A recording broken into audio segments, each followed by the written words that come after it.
The room buzzed with quiet conversation and the clinking of crystal glasses. A grand chandelier cast golden light over the luxurious ballroom, where New York's elite gathered for an exclusive charity auction. Barron Trump stood near a display of artwork, his tall frame and sharp suit making him impossible to miss. Despite his composed demeanor, his mind wandered. Events like these were routine for him, but tonight something felt different, though he couldn't place why. As he scanned the room, his eyes landed on the catering staff moving through the crowd with trays of hors d'oeuvres. A familiar figure caught his attention. At first, he thought he was imagining it. The man was older, his posture less confident, but there was no mistaking the face. Barron's chest tightened as recognition hit him like a wave. It was Liam, a name Barron hadn't thought about in years, but one he would never forget. Liam, the boy who had made his school years a private torment.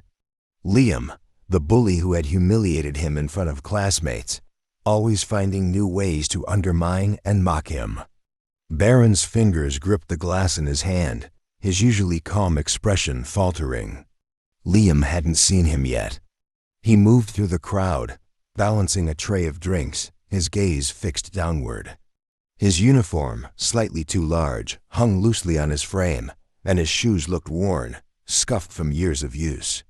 Barron couldn't help but notice how different he looked now, smaller, almost defeated.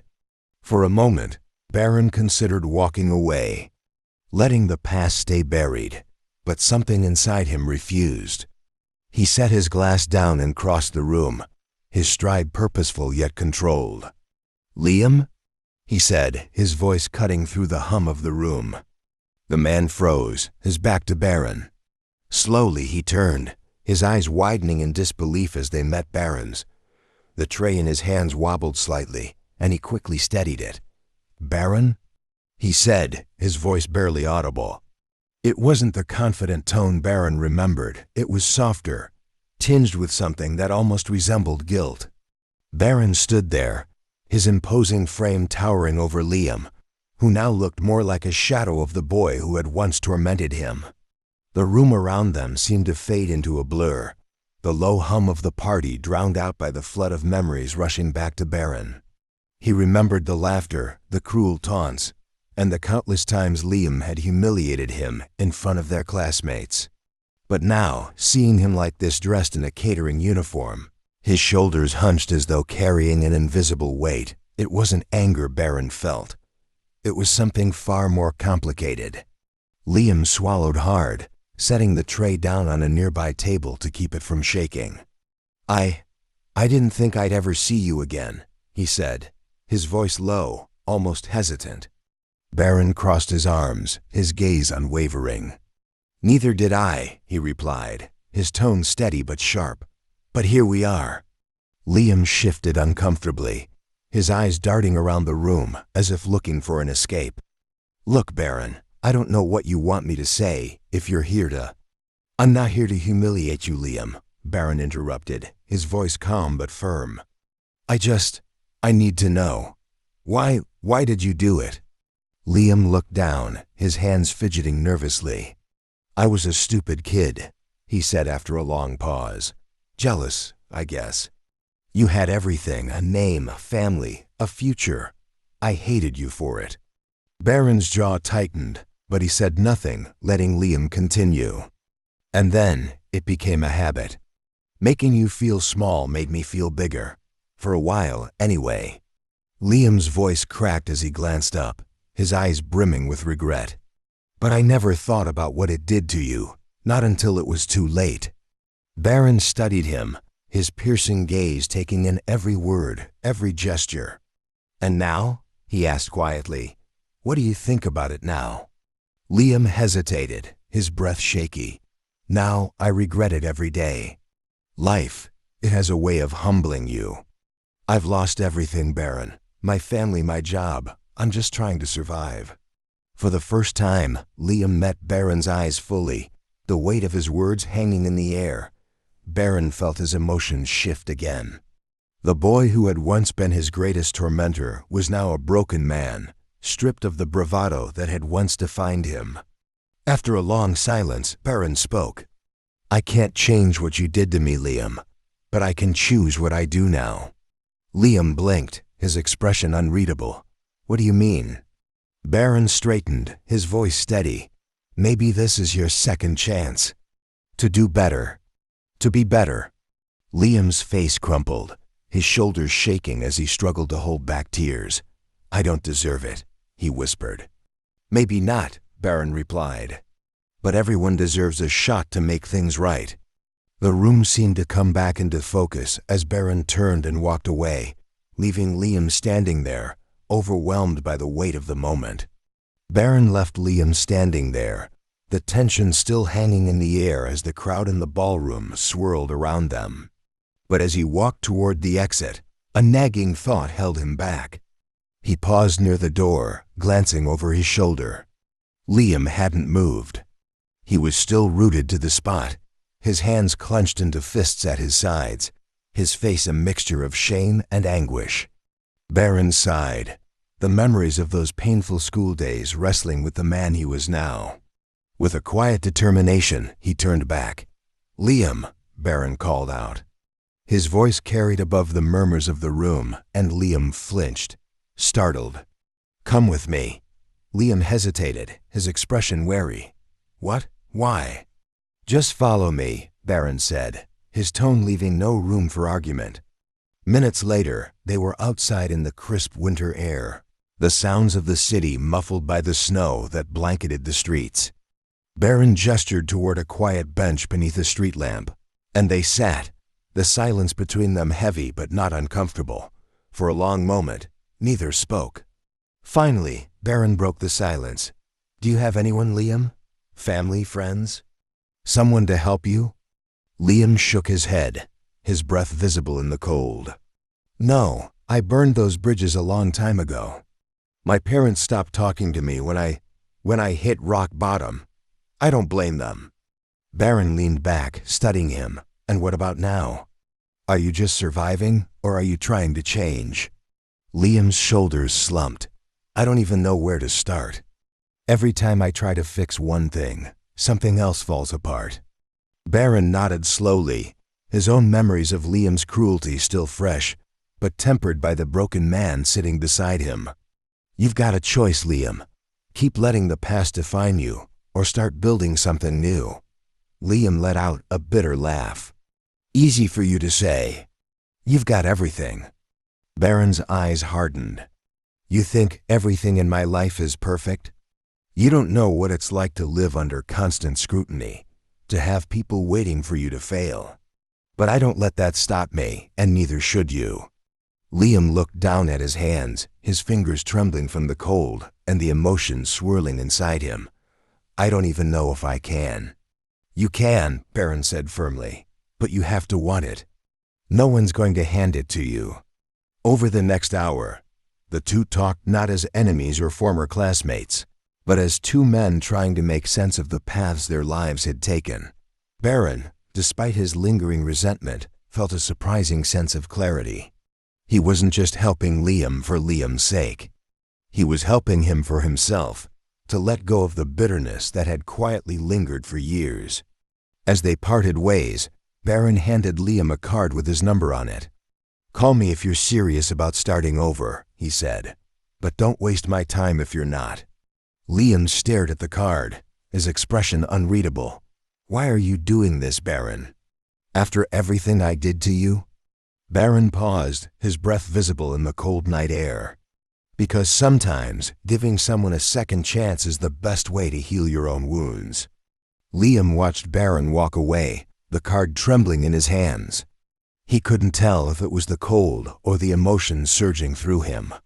For the first time in years, someone had extended him not just pity, but genuine belief in his ability to change.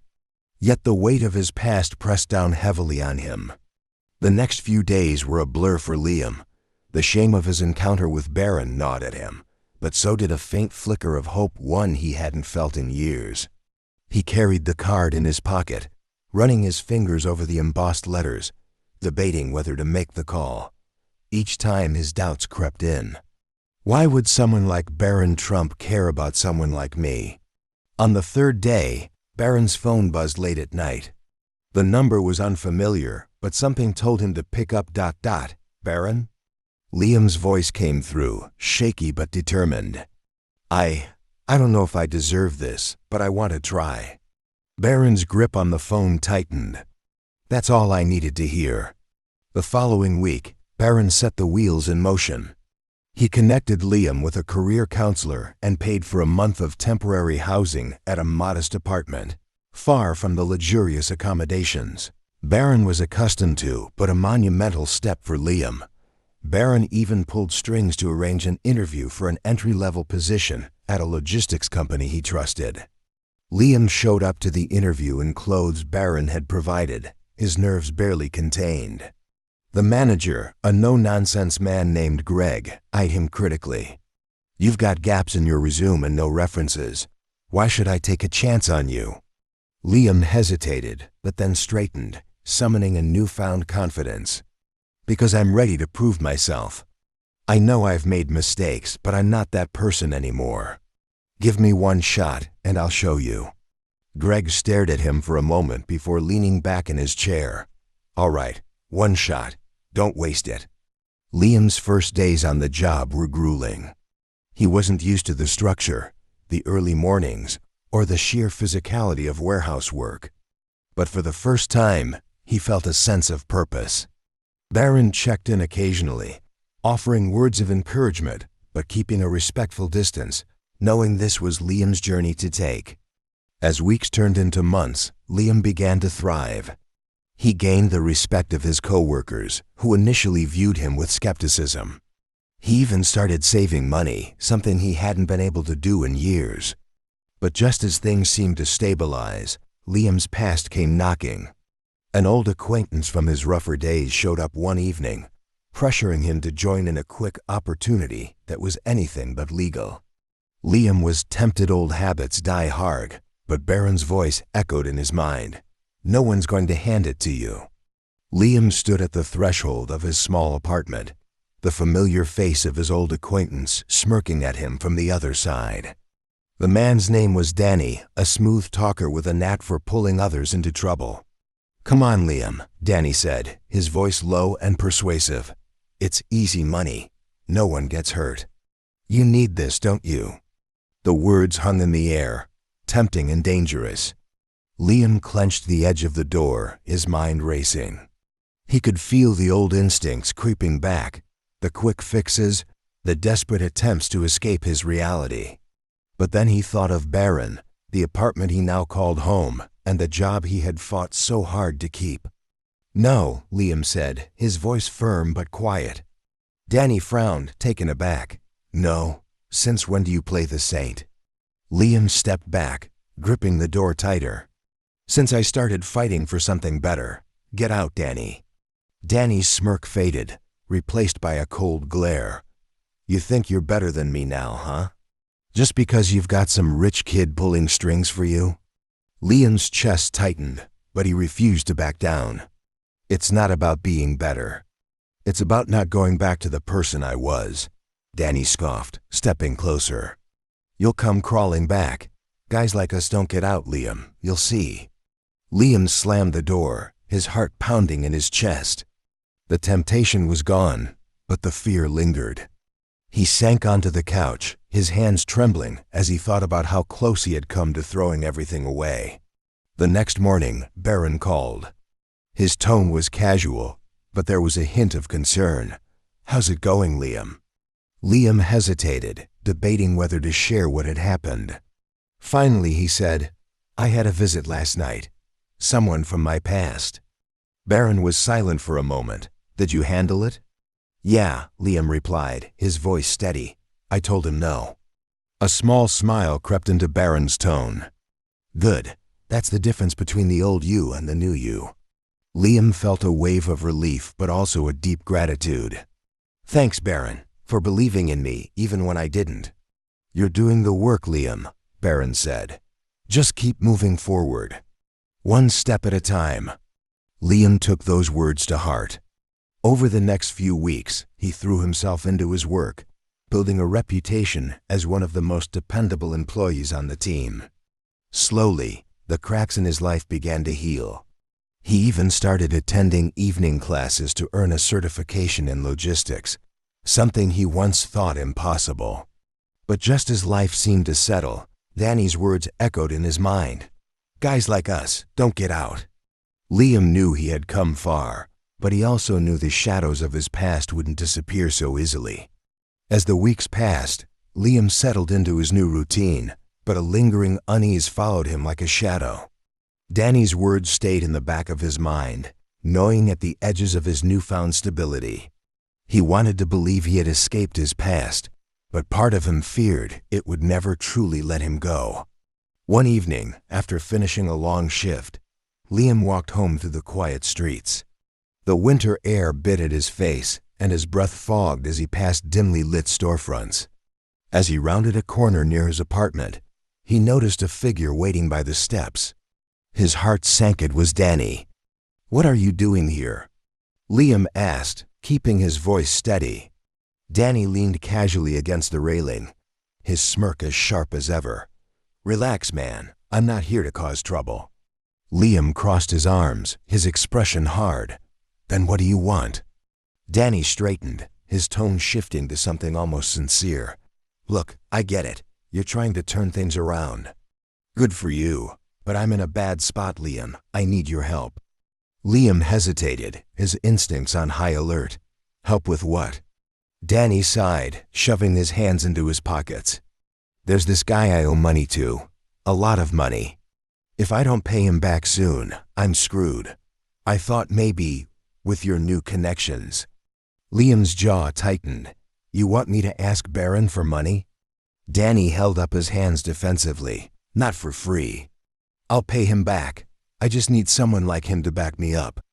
Anger flared in Liam's chest. "No, absolutely not. You think I'd drag Barron into your mess after everything he's done for me?" Danny's smirk faltered, replaced by a flash of frustration. "You owe me, Liam. Don't forget where you came from." Liam stepped closer, his voice cold. "I haven't forgotten. But I'm not that person anymore, and I don't owe you anything." Danny's face hardened, but he didn't argue. He turned and walked away, muttering under his breath, "You'll regret this." Liam didn't sleep that night. He paced his small apartment, his mind racing with the implications of Danny's visit. He didn't want to involve Barron, but he knew Danny wouldn't disappear quietly. When the sun rose, Liam made a decision. He dialed Barron's number. "Liam," Barron answered, his voice alert. "What's going on?" Liam hesitated, then explained everything. The visit, the threat, and his fears about what might come next. Barron listened without interrupting, his tone calm but serious. "You did the right thing telling me," Barron said when Liam finished. "But this isn't something you should handle alone. Let me help." Liam felt a mix of relief and guilt. "I don't want to drag you into this." "You're not dragging me into anything," Barron said firmly. "This is what second chances are about, proving that you can rise above, no matter who tries to pull you back down." Barron wasted no time. Within hours, his legal team and private security contacts were mobilized, discreetly gathering information on Danny. Barron wasn't interested in a public confrontation, but knew that protecting Liam meant understanding the full extent of the threat. 2 days later, Barron called Liam to meet him at a quiet cafe. Liam arrived looking weary but determined, the strain of the past few days evident in his face. "We've got a plan," Barron said as Liam sat down. "Danny's debt isn't just a personal issue. He's tied up with some dangerous people. But I've got someone working to negotiate his release from that circle." Liam frowned. "Why would you go that far for him?" Barron leaned back, his gaze steady. "I'm not doing it for him. I'm doing it for you. Danny's chaos could pull you down, and I'm not going to let that happen." Liam hesitated, his throat tightening. "You didn't have to go this far, Barron." Barron's expression softened. "When I told you I believed in second chances, I meant it, but you have to meet me halfway." The plan unfolded quickly. Through Barron's connections, Danny's debt was settled quietly, and his ties to the dangerous group severed. But Barron insisted on one condition. Danny was to leave Liam's life for good. Reluctantly, Danny agreed, his bravado gone after realizing the depths Barron would go to protect those he cared about. The final confrontation happened in Liam's presence. Barron, flanked by his security team, faced Danny one last time. "You're out," Barron said coldly. "But if you come near Liam again, there won't be a second warning." Danny nodded, his face pale. "I get it. I'm gone." In the weeks that followed, Liam found a new sense of peace. He threw himself into his work and studies with renewed determination, no longer burdened by the lingering fears of his past. One evening, Barron visited him at his apartment, finding Liam poring over logistics manuals at his kitchen table. "You look busy," Barron said with a small smile. Liam glanced up, a rare lightness in his expression. "I am. For the first time in my life, it's a good kind of busy." Barron nodded, his voice steady. "That's what I wanted for you." Liam stood, his gaze sincere. "Barron, I'll never forget what you've done for me. You didn't just give me a second chance, you gave me hope." Barron placed a hand on Liam's shoulder. "Don't waste it." The next morning, Liam walked into work with a quiet confidence. His boss greeted him with a nod of approval, and his co-workers, once skeptical, now treated him as part of the team.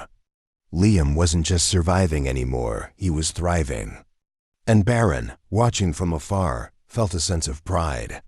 He hadn't just helped someone from his past.